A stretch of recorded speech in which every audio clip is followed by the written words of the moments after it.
tillhörighet.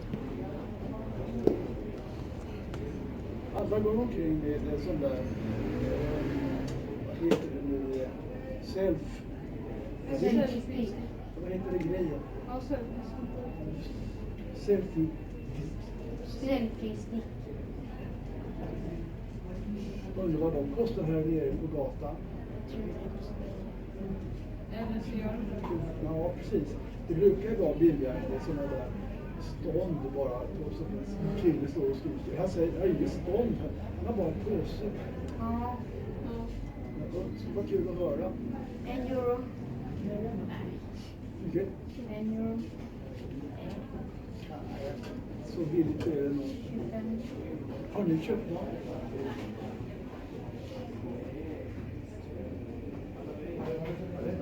Det är bara, så det där är bara lite stånd egentligen. Ja.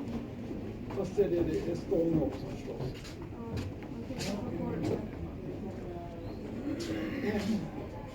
Så uppdaterad och sådär. Alltså jag vet inte. Vadå för tillbehör? Finns det extra? Ännu mer? Ja, jag antar det. Jag vill Nej. inte så uppdaterad om det. Nej. Jag har aldrig ensam på. Det är väl till exempel om man sitter på en häst och vill få häftiga bilder på sin egen ridning.